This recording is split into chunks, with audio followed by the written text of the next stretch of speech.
Good day! I'm Marc Vener Carmen, a science teacher.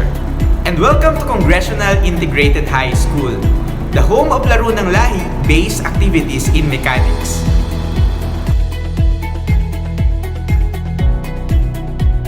In 2018, this instructional material won as the most innovative teaching and learning resources in science for junior high school on DOST-SEI Innobox Competition.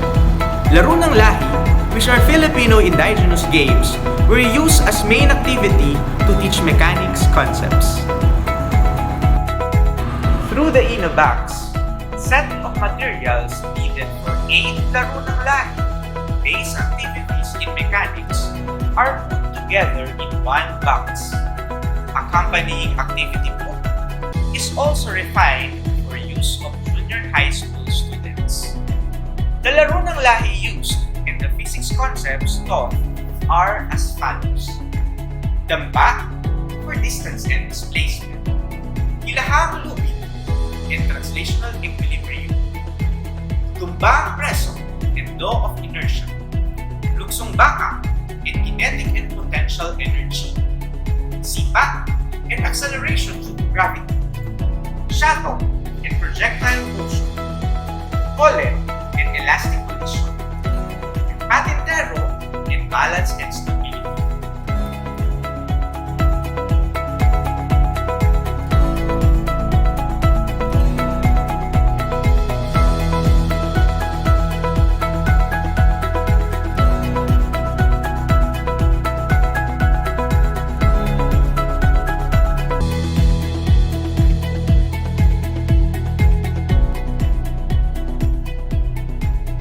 Prior to the pandemic, with the materials readily available, these games are enjoyed by the students in the school grounds.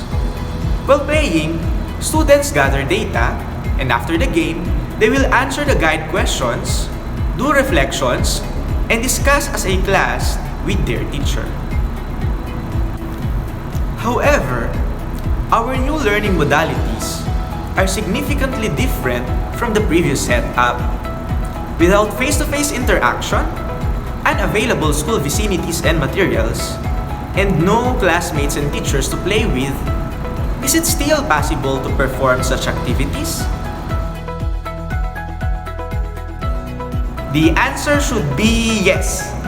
We must continue finding ways to keep science education fun and effective. Here are some steps in implementing Laro ng Lahi based activities in mechanics. First, identify which games can be performed by students at home. We can consider the following questions to help us decide. How many players are needed? If it is a group activity or requires more than 2 players, it is more unlikely to be performed. Patintero and hilang are not playable given the big number of players needed. How much space is needed? If the game is playable inside the home or own backyard, then it is more possible to use. Tumbang preso and shuttle requires huge space, thus cannot be played in our circumstance during the new normal of education. Are the materials available at home or have alternatives? Holland and Sipak are fairly easy to find at sari-sari stores, and students can even make their own Sipak. Dampa uses rubber band, while luksong baka does not require additional materials. For measuring materials needed, foam can be used as timer, while ruler and tape measure can be substituted for meter stick.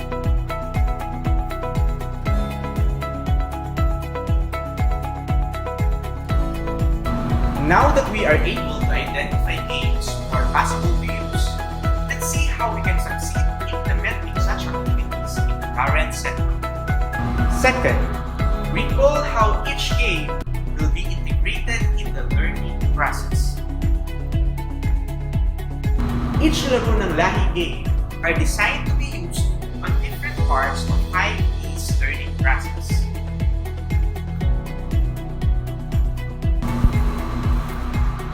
the back, there is no need for initial synchronous discussion or modular learning, and much better to use prior to it. For Holland's IPA and Unsong background, students must initially learn the concepts, and the activity will provide them concrete experience related to the concepts or experiential example and computation phase. After considering the phase of learning process, the Laro ng Lahi-based activities can be integrated. We must envision how the actual implementation will happen. Third and final process. Here is a step-by-step possible walkthrough of using the games in the formal of education. Number 1. Review the materials and do necessary adjustments on the game mechanics, data gathering procedure, and guide questions. Even we are all in the distance learning setup, we have different modalities, and especially different community and students' capabilities. Number 2. Ensure to provide clear instructions to the students upon giving the materials. For students who have internet access, you can show the instructional videos and discuss the adjustments you have.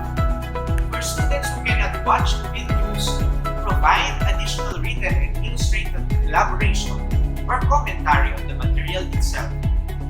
Also provide additional background of the game if it is not familiar in your locale or you have different version of the game. Number 3. In performing the activity, remind the students to seek assistance at home, especially if the game requires more than one player. Encourage them to photo or video documentation for you to check the procedures they follow. With this, you can provide feedback easier rather than having the answers. Number 4. Process the activity results after the students submitted their work.